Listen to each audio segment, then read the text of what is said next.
Your source for everything paranormal. Para-X. The views expressed and the opinions given by the individual host and their guests do not necessarily reflect those of Para-X, its affiliates, or its sponsors.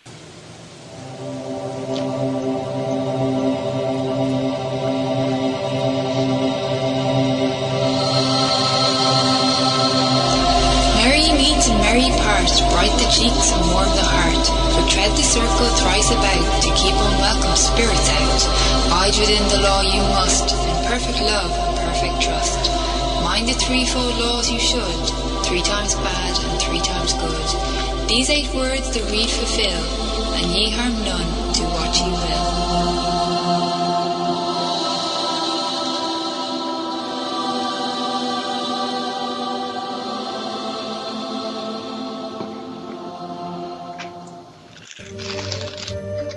Welcome to Stirring the Cauldron. Now, here's your host, Marla Brooks. Well, merry meet everybody, and welcome to Stirring the Cauldron. Tonight we're going to enter the realm of the shadow with my guest, Mike Ricksecker. Now, Mike is the author of many historical paranormal books like Ghosts of Maryland, Ghosts and Legends of Oklahoma, Campfire Tales, and several others, and he's appeared on multiple television shows and programs as a paranormal historian and shadow figure expert, including Animal Planet, The Haunted, Travel Channel's The Alaska Triangle, Discovery Pluses, I think that's how you say pluses, Fright Club, and more. He produces his own internet shows, Ghosts and Legends, Paranormal Roads, and Friday Night Ghost Frights. On Tuesday nights, he's the host of the Edge of the Rabbit Hole live stream show and Beyond the Shadows on the Haunted Road Media YouTube channel. And Haunted Road Media is also his own paranormal and supernatural publishing company, representing a number of paranormal authors. Now, I could keep going on, but if I did, I'd be saying goodbye to you instead of hello, because there's so much more you could say. But with that in mind, let me just say that tonight we're going to be talking about his book, A Walk in the Shadows. And for those of you in the chat room, feel free to ask Mike questions or share your thoughts. And if you're not in the chat room, come join us at paraxradionetwork.com. Mike, I think it's safe to come out of the shadows now. Thanks for having me back, Marla. It's been a long time, and you are one of those Haunted Road Media authors, too. Well, yeah. I don't talk about myself. But yes, and thank you for making me one, or helping me be one, or whatever. Yeah, absolutely. Soul Connection's a great book. Everybody has to go get that. Yes, they do. Thank you. They won't listen to me. Maybe they'll listen to you. Right. Well, before we get into your book, I think I'd be remiss if I didn't mention your recent trip to Egypt. And did you happen to see any shadow mummies in the pyramids?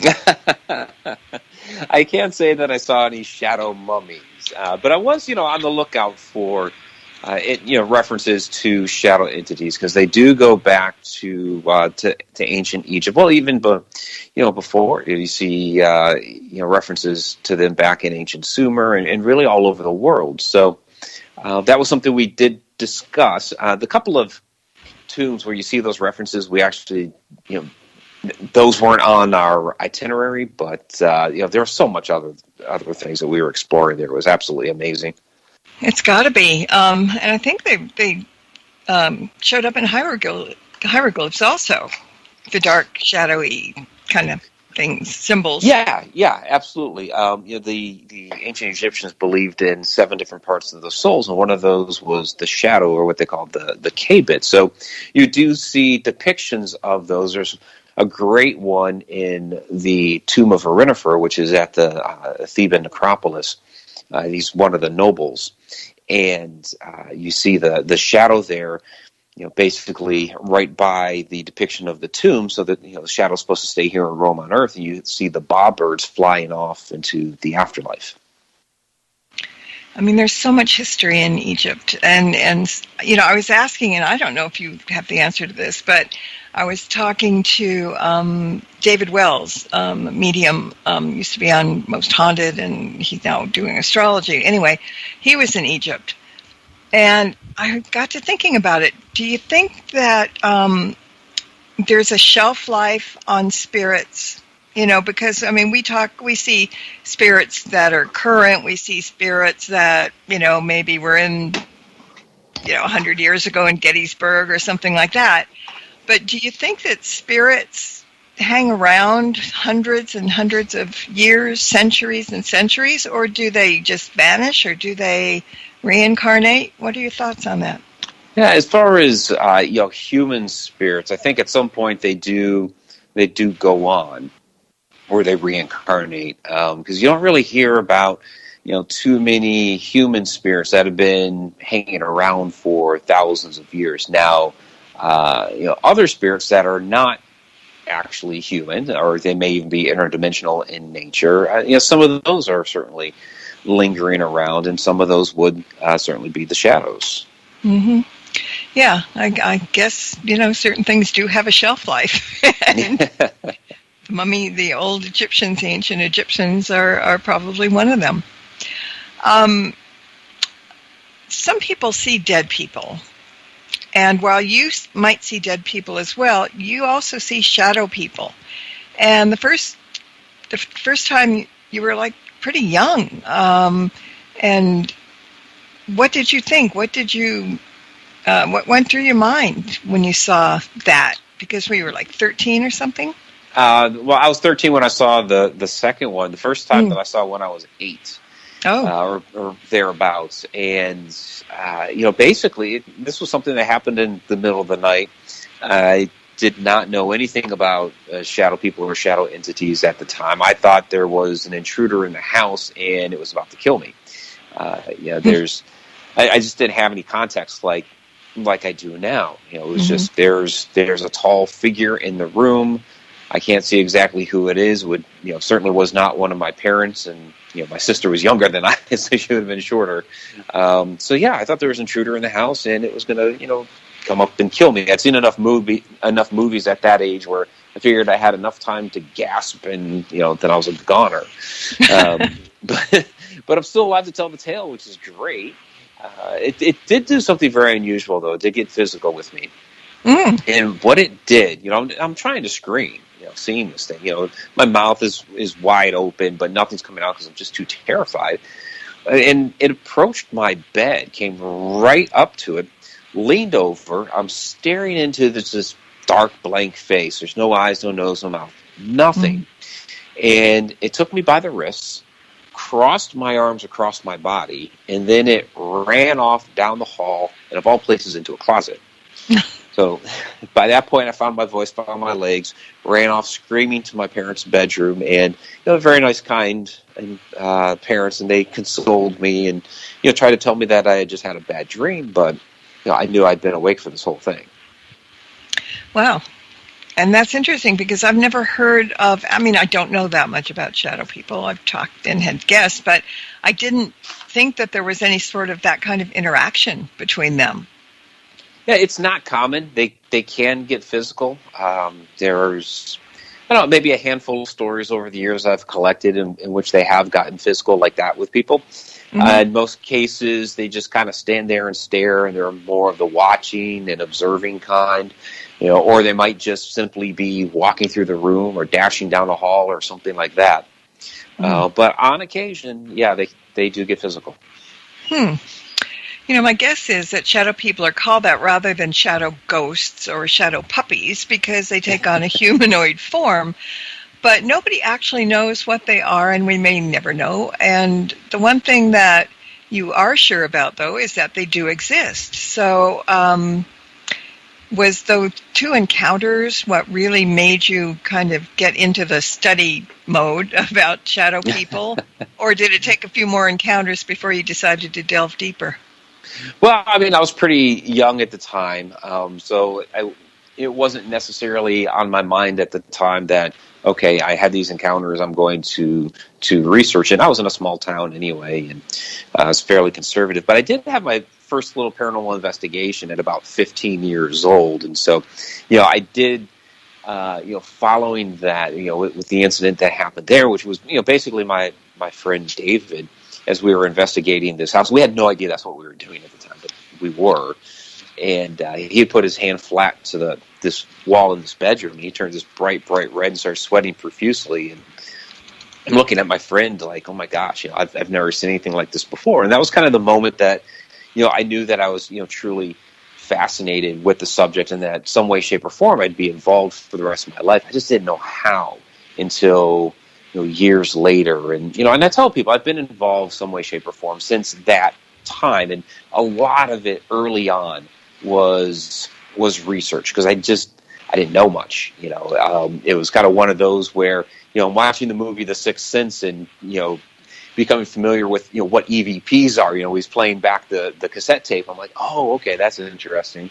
Or mid '90s, and the World Wide Web is starting to expand and blow up, and started connecting with people who are going on internet forums and groups and things like that, starting to network and get more familiar. But my interest really started to, as far as like the investigative portion of it, really started to take off in the mid 2000s, when I was contracted to write my first paranormal book, Ghosts of Maryland. And as I started collecting more stories, and I had of course, like I said, interacted with a lot of people beforehand, and heard a number of different stories. It was like, okay, there's something to this shadow phenomenon, because I've had experiences. I've heard from people over the years about their experiences, getting these historic stories about shadows. Okay, what's going on here? So I started doing, presentations on. I started with presentations on Ghosts of Maryland, but then people kept asking the questions about some of the different shadow encounters, and so it was like, okay, this is an area of research that people are very interested in, and so my research really started to stem and develop out of there, and it's finally culminated now in the book A Walk in the Shadows. Mm-hmm. And of course my docuseries, The Shadow Dimension, where I'm actually going to locations in search of this phenomenon. Yeah, and it's like building a field in a cornfield. When you ask it, when you build it, they will come, and when you go looking for them, they will. It's something really interesting about that. Got a question from the chat room. She said, I was told shadow people were black ghosts, their term, that they usually kill you, but white ghosts don't usually hurt you. What is the origin of that? Well, for one, they're not going to kill you, and that is something I get a question. Okay, can a shadow entity or a ghost kill you? It's like, well, honestly, we have no idea. If we find a person, dead in their bed, the following morning, we have no idea if they had an interaction with a ghost or a shadow person. Right. It's usually some sort of heart failure, right?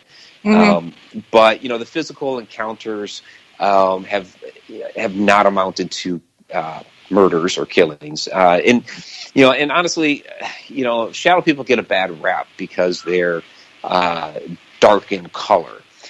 Most shadow people, again, are just rather benign. They're standing there watching and observing. Those people that try to say that shadow people are the most evil of all evil entities and the darkest of the dark, et cetera, et cetera, et cetera, really, they're being very dramatic. Yes, there are shadow entities that are evil, nasty, and nefarious. I'm not going to deny that. I've been on those cases. But there are ones that are actually benevolent in nature, where they have done very helpful things for people.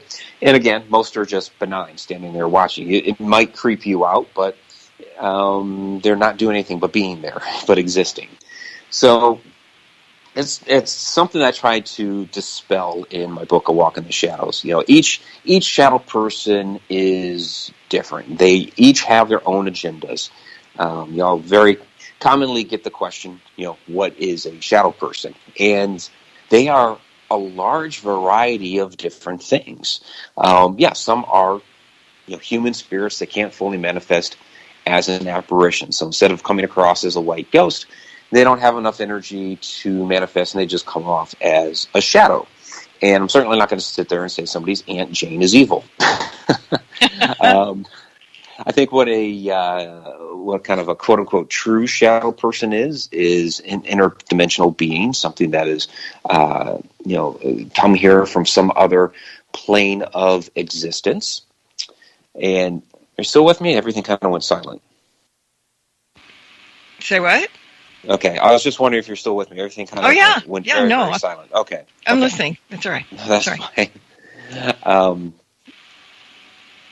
So what I believe a true shadow person is an interdimensional being, something that's crossed over here from some other plane of existence. We don't necessarily know their agenda, why they're here. Some just really seem to be exploring, learning more about our environment. They may have other agendas as well. Some are extraterrestrials. They are ETs. You see a lot of similarities between extraterrestrial stories and shadow people stories. Some may be astral projections. Some may be time travelers.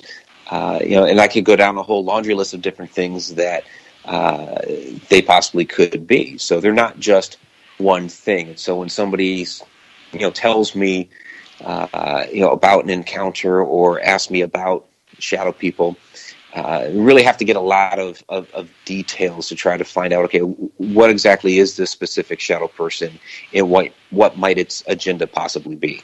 Mm-hmm. Yeah, and I was thinking there were many types as well. And my guess was that most of them were benign because you don't hear horror stories about that. But then there are the scary ones, like the hat wearers or the hooded ones and the creepers, so we hear about that. And I guess, the umbrella falls and then all shadow people are bad. Right. Yeah, and it's interesting. So, yeah, with the hat wearing entities, more of them do seem to be of the nefarious kind. Again, not all. That you still have reports of some of the hat people just standing there watching and observing. But a lot of people will chalk them up to being energy vampires. They strike fear into you and feed off of that energy. There are also some of these hat people that they may not be shadow people at all. There might be something else. There's a fascinating story that I've enjoyed telling here over the last couple of years about Albert K. Bender. He founded the International Flying Saucer Bureau in 1952, and it became so popular very quickly. It became it was basically international almost overnight, where they had offices in the UK, in Australia. They were publishing newsletters and became very, very popular for its UFO research. Mm-hmm. But in 1953, a year later, boom, all of a sudden, Bender just disbanded the International Flying Saucer Bureau, and nobody knew why for years. And he wouldn't tell anybody what the real reason was. But then all of a sudden, in the early 1960s, he publishes a book, Flying Saucers and the Three Men, and tells what happened. And what had happened to him is he had been visited by these three shadowy figures wearing hats with glowing eyes that materialized into his bedroom and told him that he had to stop his research on UFOs. Mm. And I'm listening to this story, and the first time I heard this story was on one of the UFO programs. Mm-hmm. And I'm listening to the story. I'm like, wait a second.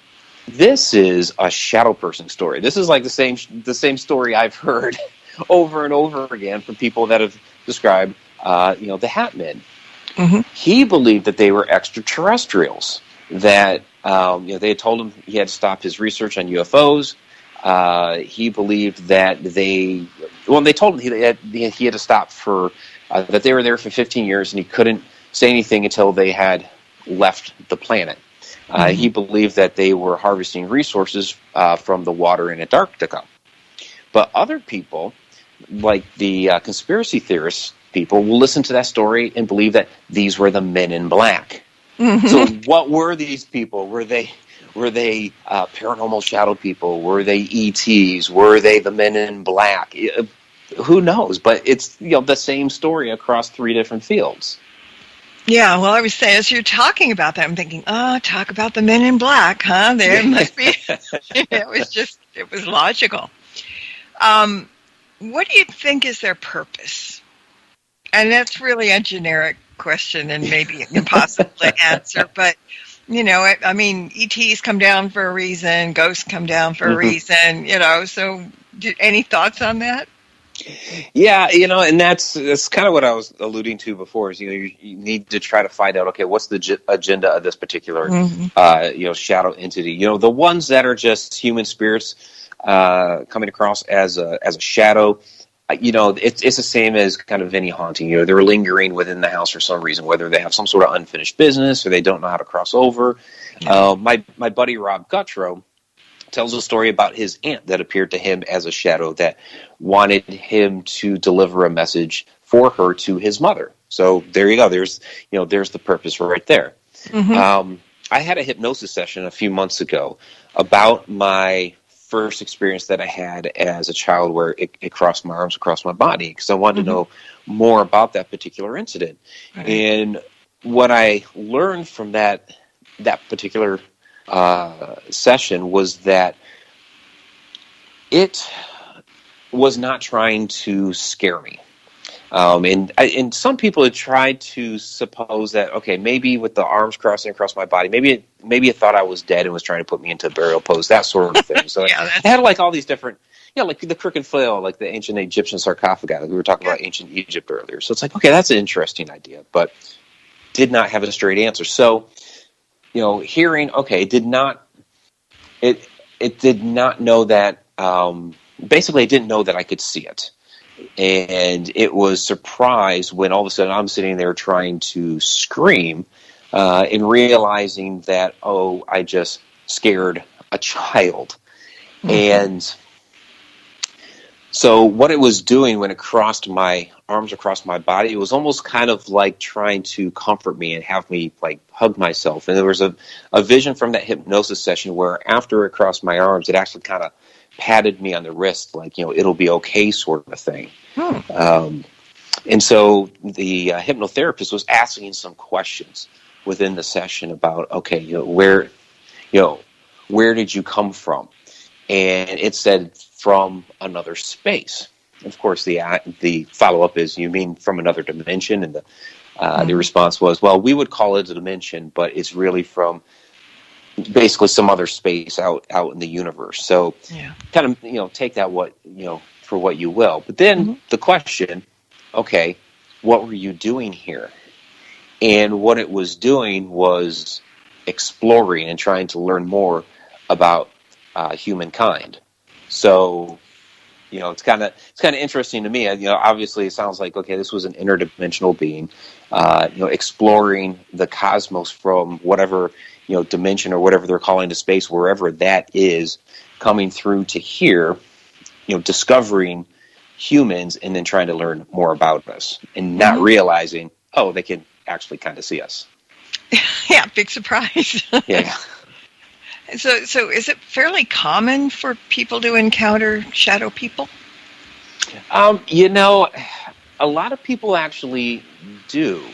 I have all kinds of people contact me about them, but and of course, people that are paranormal investigators, they go to a haunted location. A lot of times, they see a shadow darting down the hall or maybe standing in a corner. But other people that have a little bit of something going on in their house will contact me, or maybe they saw something at a historic location, or maybe they were in the woods and saw something.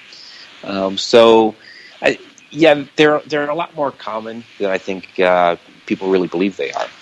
Yeah, you might not think about it because, for years and years, I was always having like dark things going right out of my vision range, but you see it and it just goes really quick. And I never thought about it being a shadow person. I thought it was just a spirit, on his way in a hurry. Boom, there you go. And that's really an interpretation of our eyes, of why we're seeing it as a shadow, because our eyes can only see a certain range of light. And basically a shadow is the occlusion of light. And what's we talk about this in the docuseries, The Shadow Dimension. I have 3 different people, Mark Anthony, Mary Marshall, and Johnny Enoch, all talking about how the eyes work. And they talk about, the rods and cones in the eyes, and how through the periphery we see into a little bit of a different range of light. So through the periphery, we'll see somebody standing there, and then as we turn, that range of light that we're able to see into changes, because now we're looking at it straight on rather than through the periphery. And so to us, it seems like it disappears, but really it's actually still there. We're just seeing that those different frequencies of light. Yeah, and they come in all shapes and sizes when they manifest, but I spoke to a friend years ago who was on an investigation at Waverly Hills, and he walked into a room and he found this huge shadow, and the thing stood out most in his mind was that unlike wispy ghosts and things like that he was used to encounter, the shadow was totally solid. I mean, he shined a light on it, and the light kind of bounced off the shadow. And, he thought that was pretty eerie. So in your experience, are they all kind of that solidly solid? I think many of us have had really icky feelings when a ghost walks through us, but do you think a shadow person could ever walk through us like a ghost might? Sure. What's interesting, when it comes to shadows, they do come in all sorts of shapes and sizes. So that one is probably closer to what we would call the humanoid figure, because it's very solid. Sounds like it looked like a human figure. So that's one kind. We talked about the hat people. There's the hooded figures, which are kind of a mixed bag. There are some that are nasty and some that are actually benevolent. Then there's what we call the mist. There's the wisp. There's the crawler. So they come in a lot of different shapes and sizes. Some are actually just very, very translucent. That would be like the wisp, and they move very, very fast. Yeah. So like the one I saw when I was 13 years old, you could see the form of a person there standing in the doorway, and I saw him several times. So he was extremely translucent. So he was more of the wispy kind, and I got a really interesting look at one when I was investigating. It was Johnny V's, and it was an old restaurant in Muskogee, Oklahoma. And we were finishing up the investigation.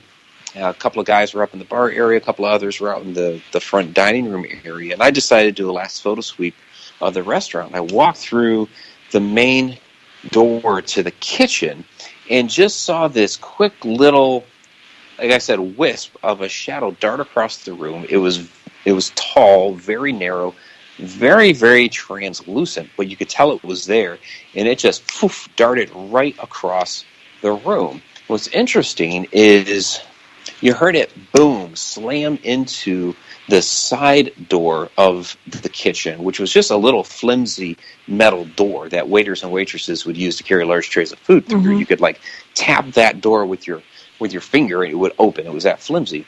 But the door didn't move, which was really, really interesting. And that kind of led me down the path of researching, are these things interdimensional beings? Because this seemed to be on some other plane of existence to be able to slam into the door like that, but not make it move. And I have a nice big section in the book, Walk in the Shadows, on that whole theory and how I break that down.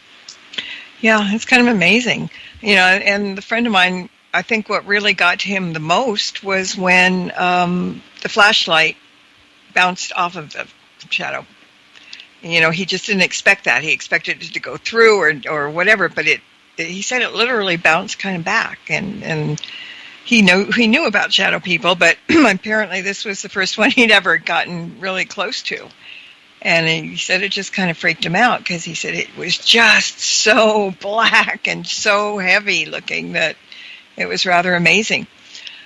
We got 2 minutes before the break, so let me ask you this. As a paranormal historian, I'm sure you've done a lot of research, and we've talked about shadow people showing up in hieroglyphs in Egypt. But how far back do sightings go in maybe the last couple hundred years? I mean, have they been in written history at all? I mean, is there a lot? Yeah? Yeah. You see these throughout, all time. You see them in all cultures, for millennia. They call them each a different name. They don't necessarily call them shadow people. There's a different name, legend, and lore surrounding it, but they're all talking about the same thing. For recent stories, you can look about 150 years ago to the spiritualism movement and Madame de Esperance, who was a physical medium, controversial figure back in her day, but she talks specifically using the terms shadow people, she grew up in a haunted house where it had both ghosts and shadows, and she was actually scared of the ghosts and would run to her shadow people friends for comfort and to protect her. Wow. She had, and what's interesting is years later she had a bit of a different take, because she grew up, got married, moved into a different house, and in that new house it had shadow entities there that she did not like. So it's really, really interesting stories and it really shows how, depending on the particular shadow, they're each different. Yeah, and that's what's going to make it even harder to ever kind of put a label on them or whatever, because they are so many different things. Yeah, absolutely. They really are. So that's why when somebody contacts me about shadow people, asking, okay, what are these things? What did I see and experience? It's like, well, I need some more details here. Mm-hmm. Let's kind of break down what you experienced. Yeah. All right. Well, we're going to take a quick break, and everybody, you just, turn on the lights if you're getting scared, and we'll be back in about 2 minutes. Don't go away. There's more Stirring the Cauldron with Marla Brooks right after these important messages. From Haunted Road Media comes an exciting new novel by author Marla Brooks, Soul Connection, a deadly obsession. Two lost souls, ripped apart by murder in another century, find each other again in the present, only to discover that the murderer has followed them through time. Can their love save them, or will history repeat itself?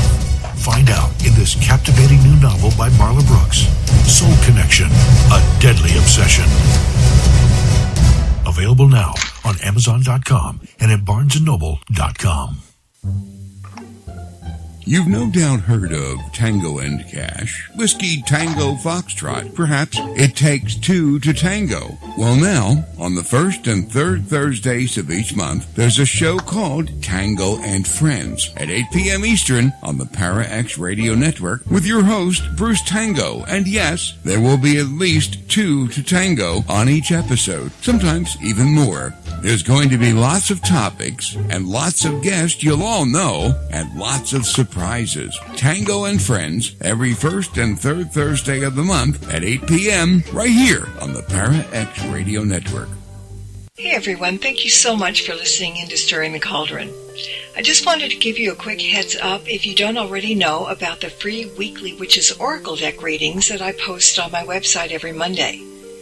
Now, let me answer the age-old question before you ask it, which is, well, how do I know it's for me? And the answer is pretty simple. If you weren't meant to see it, you wouldn't know it was there. So if you're curious about what the week has in store for you, pop on over to marlabrooks.com every Monday and scroll down on the homepage, and there it will be. Welcome back to Stirring the Cauldron. Once again, here's your host, Marla Brooks.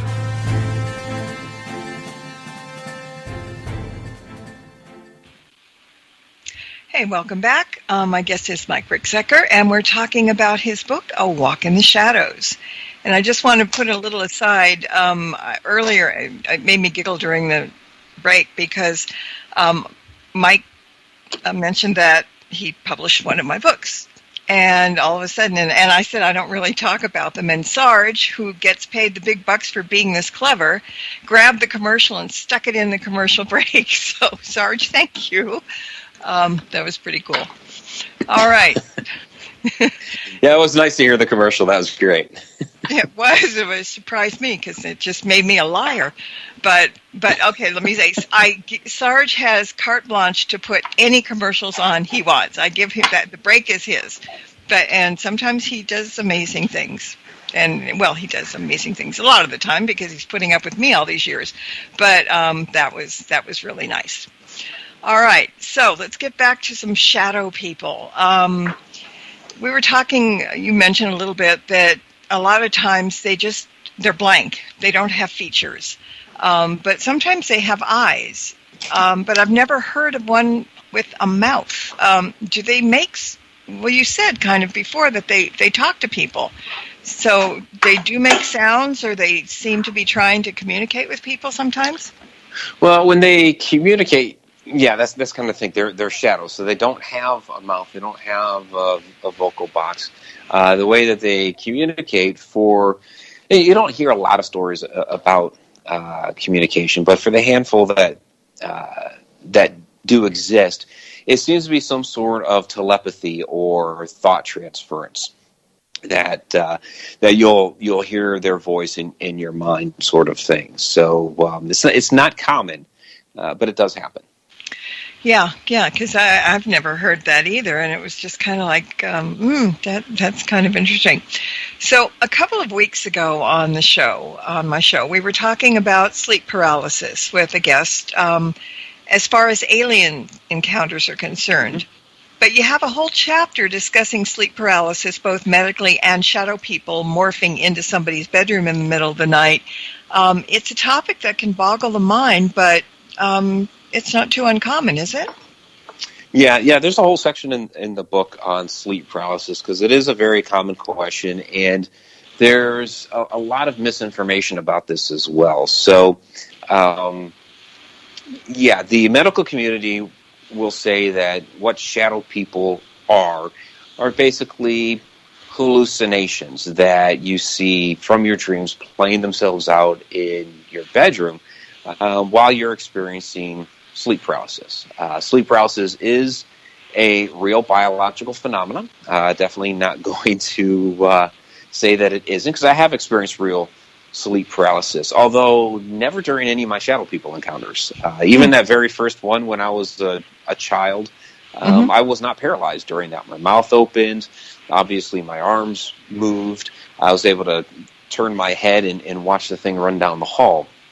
So I wasn't paralyzed during that incident. And obviously, during the different paranormal investigations that I'd been on, and even that one that I saw when I was 13 years old, I was seeing it while we had moved into a new house, and I'm putting things away in my bedroom, and I'm seeing this thing. So it had nothing to do with sleep whatsoever. So people see shadow entities all the time. Right. It's not always associated with sleep, but sometimes it is. The body will basically paralyze you while you're sleeping so that you don't act out your dreams in the middle of the night. Completely natural. When it's happened to me, it's been the opposite, which is not as common, but it does happen, in which my body was so exhausted that I was awake at the time, and my body just shut down on me, but my mind was still awake, which is very, very scary and disconcerting, especially because it happened to me at work, and I was in the Air Force at the time, and you do not want to be caught sleeping while on the job while you're in the military. Not a good idea. It happens. But the problem being, of course, that the medical community will say, well, you're having this hallucination when you wake up. Well, here's my question back to the medical community. If it's a hallucination, why is it always a person that we're hallucinating? If this is our dream playing out in our bedroom, why is it always a person? Because we dream about all kinds of different things. We might be dreaming about cars or trains or airplanes. There'll be trees or bushes in our dreams. You might be in a different house altogether in your dream. I've had dreams of being on stage with Motley Crue, and I've never woken up to 10,000 people in my room, pyrotechnics going off, and the drums hitting the guitars. I mean, it'd be fun, right? It'd be a lot of fun, but it doesn't happen. People always end up seeing this figure. So, okay. So what exactly is going on here? I believe that these are two different phenomena: sleep paralysis and shadow people. Sleep paralysis being a real biological phenomenon, and shadow entities being a real paranormal phenomenon happening at the same time. They're two different phenomena that can happen at the same time. And what I'd like to point out here, okay, what's going on when this happens? And people who've had small children will relate to this. In that, a lot of times you'll have a child wake up in the middle of the night and they'll come up to the bed. A lot of times they will, kind of tap you on the shoulder or shake you and say, hey, I need to go to the bathroom, or, need to get a drink of water, whatever. And you go and take care of it. But sometimes, and my youngest son Cameron was notorious for this, sometimes they don't. And they just stand there and they stare at you until you wake up. And like I said, my son Cameron was notorious for this. Also, I just wake up and there he'd be standing next to bed and be, "Oh my God, Cameron, what are you doing?" It was very, very creepy. Mm-hmm. And he would say, I need to go to the bathroom, or I need to drink water, or I had a bad dream, or whatever it is, and we would take care of it. But okay, so what is it that woke me up? Mm-hmm. Well, his presence obviously woke me up. Him being next to the bed there, that I could feel his presence. We each have a toroidal field of energy around us that extends out several feet. And so when his field of energy crossed mine, I could feel that, I could sense it, and that's what woke me up. Same thing with shadow entities. They also have their own energy field around them, and what's waking us up is we're feeling their presence, we're feeling their energy in the room. And so we wake up, we see them there. Sometimes we have sleep paralysis that goes along with it. Now, all of a sudden, what our experience is, oh my gosh, there's an intruder in the room. We don't immediately think shadow person. Most of the time, we're thinking, when we see a figure in the room, there's somebody, a person standing there. So we're thinking there's an intruder in the room. Oh my gosh, I can't move. Now I'm getting scared and frightened. The adrenaline's rushing, and it's just like this huge snowball effect. So that's basically how I've broken that down into the book. That's kind of the short of it. 2 different types of phenomenon that can happen at the same time. Okay, and you were just talking about feeling somebody standing there, or a sensitive will or a medium will on an investigation feel spirit around. Mm-hmm. Have you talked to people who said that they kind of get the same vibes when they're around shadow people? Do they give off some kind of vibe like a spirit might? Well, yeah, and especially, people will recognize, the feel of a human spirit, and that might come off as an apparition, or it might come off as a shadow visually, but, they're feeling the same type of energy because it's the energy of a human being. Or if it's something else, they may feel that type of energy. So whether it's something interdimensional, or it could be demonic. I've been on one case over all the years, that was actually a demonic shadow entity case. And so that had an entirely different feel to it. So yeah, you can get a specific feeling, but that doesn't necessarily mean, okay, I have the sense of a shadow person here. You have the sense of the more of like the type of what I mean, not shadow or apparition, but type of, is this an evil person? Is this a just somebody's Aunt Mary or what have you? That type of thing. Mm-hmm. Okay. So in shadows photos that we've seen, they've mostly been of humanoid figures, or as you said, sometimes blobs and something. But to your knowledge, they always look like men when they're humanoid in thing. Do you ever hear people talk about shadow women or shadow children, or why is it always a shadow man? Yeah, it's very sexist, isn't it? The shadow man. Yeah, because it could be a shadow woman, especially the ones that are human spirits. Like the example I gave earlier with Rob, it was his aunt that appeared to him as a shadow. So it could certainly be a woman, and it's we just see a humanoid figure. Sometimes it's kind of hard to tell, because you're just seeing the outline. Sometimes they wear the clothing like the hats or the capes or whatever. One incident by Eric Gerard that's in the book, he woke up to basically the old hag sitting on his chest. It's like she was all in a shadowy form, but he could see, that outline of her. He could see the long stringy hair, but just as a shadow form. And he was actually able to physically, throw her off of his chest. She was sitting there in the chest, the whole old hag syndrome thing. Mm-hmm. And he was able to throw her off. So, people do see, the form of a woman sometimes. Shadow children, yes. People have reported seeing shorter shadow entities. One specifically that's in the book that's at a old grade school in Kempsville, Illinois. And it's a capture of mine, in which and we did a height comparison, going back to the location, because it's actually a piece of video footage. And, it's about the height of a 10 or 11-year-old child, which makes sense, being that it was an old school. So you do hear from time to time.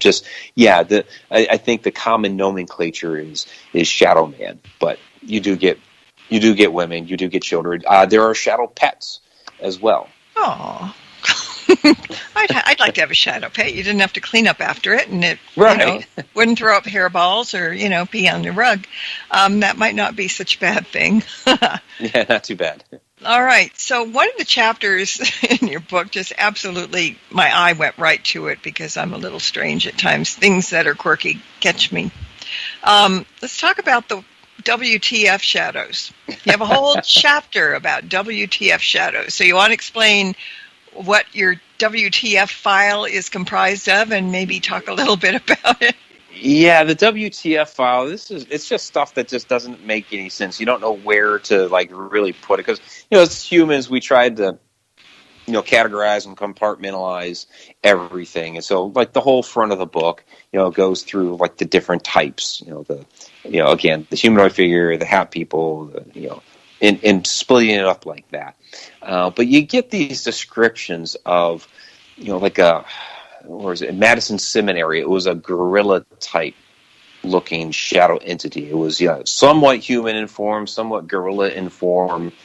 It was just totally bizarre. Or one that looked kind of like a gnome, but had a crescent moon-shaped head. It was but it was a shadow, and crossing the hall of this one woman's house into her son's room.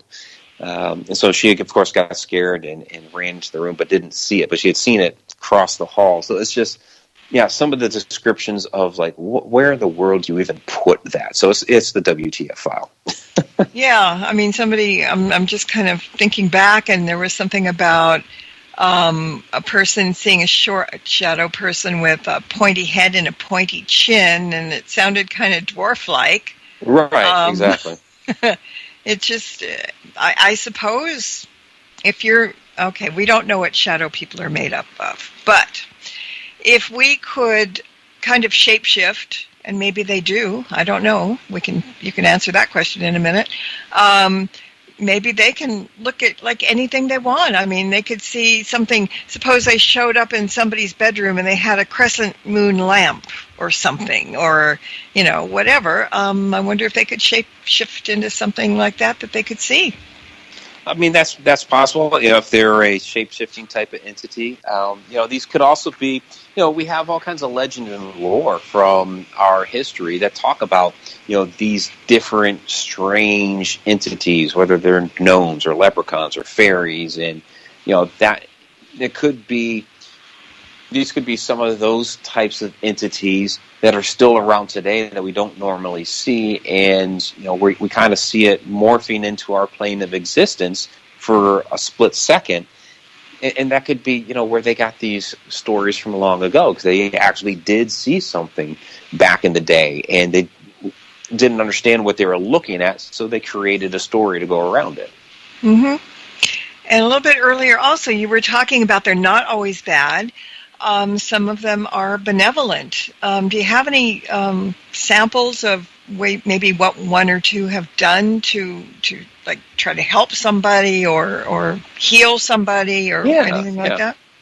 Absolutely. So one of the stories that I tell is, it was a hooded shadow figure that she originally thought that it was a harbinger of death, and because she kept seeing this figure go into her young son's bedroom. And he was very ill. They weren't really sure what was wrong with him. The doctors had a initial diagnosis that they knew was incorrect. They were treating for it anyway because they didn't know what else it could possibly be. And it just wasn't working. And so she kept seeing this hooded shadow figure go into her son's room. And so she thought that any day her son was going to go.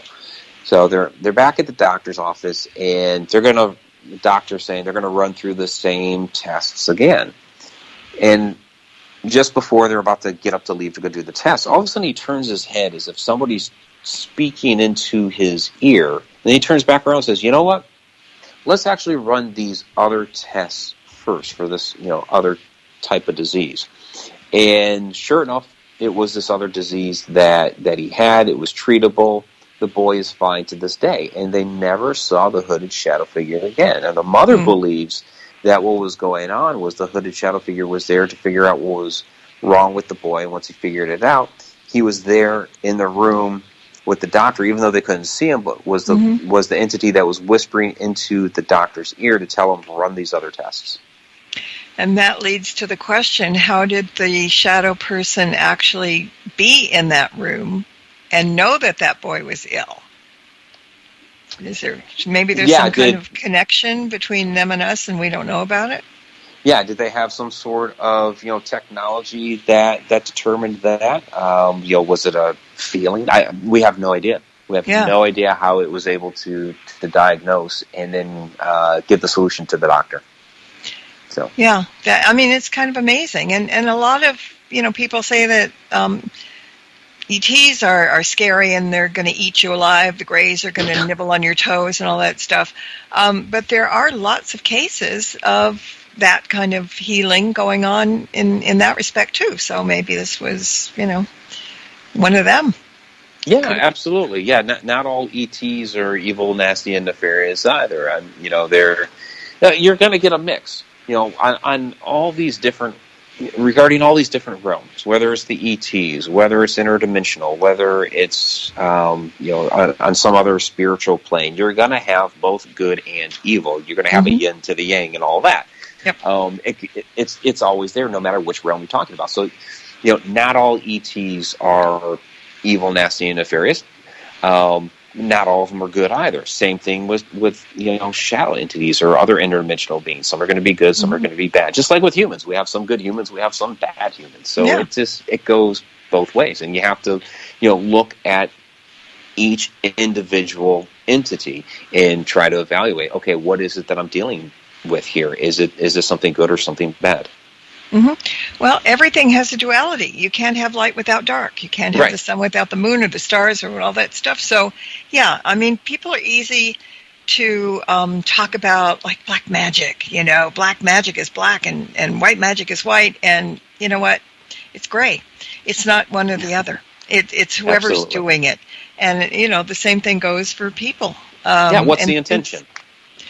It's the intention. It's your mind, what you're thinking about, the way you were raised. I don't know, I think people that live in a black and white world are not really getting the most out of life, that's got to be kind of boring when you just follow the rules and say this is impossible and that's impossible, because I don't think anything is pretty impossible. We just haven't seen it happen, but everything could be possible too.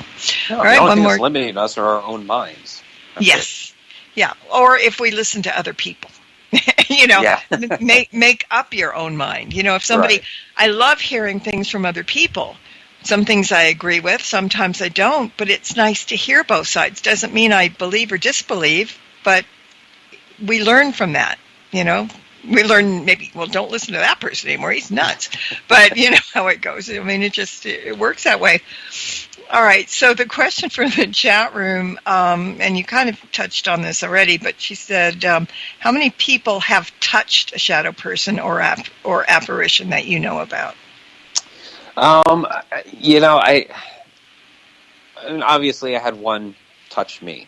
Out of all of my experiences, that's really the one significant one that touched me. Now, I've been on paranormal investigations where you might get a little poke or a prod, or like it feels like something just brushed by me.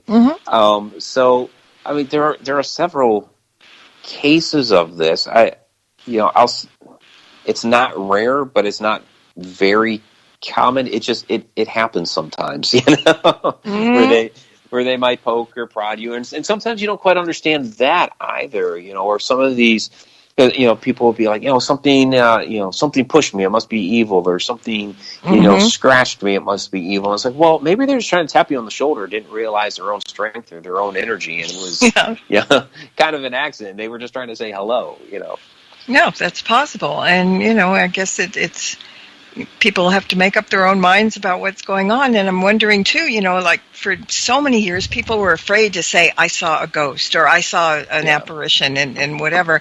Do you think people now are kind of being that same way about shadow people just because they can't exactly explain what they're seeing? Well, I think they're becoming more open to it for sure, and that's one of the great things that has come about since the mid 1990s, as the internet started to get bigger and people were starting to connect and realize that there are other people out there having the same experiences. And then the television shows came out, and they helped with that as well. I'm mixed on the television shows because there are certain things that get blown way out of proportion, or some things are fabricated, but they've done a lot actually to help people realize there are others out there that have had these same experiences. I'm not alone. And, people have been, over the last 25 years, more open to sharing their stories and experiences. So I'll get asked a lot, do you see that, more people are starting to, tell these stories? It seems like, things are more active these days. Is there more going on in the world? Is there, are ghosts and shadow people and all these interdimensional beings, are they more active these days? Are there more crawlers these days? And it's like, well, take it into context. Like we just said, people are more comfortable telling that story now, where 30 years ago, 40 years ago, they weren't going to say a thing because they would have been cut off from the community, laughed at, ridiculed. Some would end up in a psychiatric facility, so they weren't going to say a thing about it. There's also more people in the world these days too, so you're going to hear more stories. So, well, I think it's cathartic too. You don't want to hold that in. Something like that you have to tell somebody, but now you're not so afraid, and people can exactly. If people now that are listening decide that they really have a story to tell and they don't know who to tell, get a hold of Mike. There you go. There you go. All right, we got a couple of minutes, so tell everybody where they can find you, what you're up to, your books, your shows, give us the lowdown. Yeah, absolutely. Well, definitely pick up the book, A Walk in the Shadows, A Complete Guide to Shadow People. It talks about everything that we've been talking about this evening. Also, check out the docuseries, The Shadow Dimension. Just came out a couple months ago. It's free to watch on Tubi TV. So, that's an app you can load up on your smart TV or your Roku, or you can go straight to their website and watch it for free out there. Several other sites have it as well, like Vimeo or Cosm or Zuzu's. But if you want to watch it for free, that's check it out at Tubi TV. It's called The Shadow Dimension. So we go to we go to the Conjuring House, we go to Mineral Springs Hotel, looking for shadow phenomenon, and we get into a lot of what we were just talking about this evening with how they may be traveling interdimensionally into our world and the history behind it and all that great stuff. You can also find me at MikeRicksecker.com and ConnectedUniversePortal.com. That is a new learning site that I've put together here over the last several months. We have weekly classes. I've got all kinds of videos and articles out there. We do a monthly Q&A video for people. I have a fantastic Egypt travel blog that's out there with all kinds of videos. So you definitely check that out. That's ConnectedUniversePortal.com. Nice. All right. Well, Mike, when you get some Egyptian stuff put together and stuff, maybe you'd like to come back and talk about that, because it's so historical and so interesting that, we could do that. All right. Absolutely.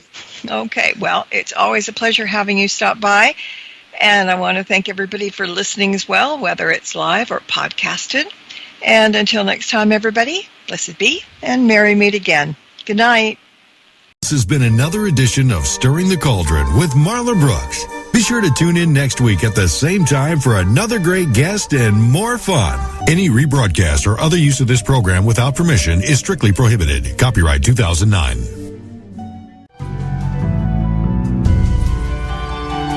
You have been listening to the Para X Radio Network,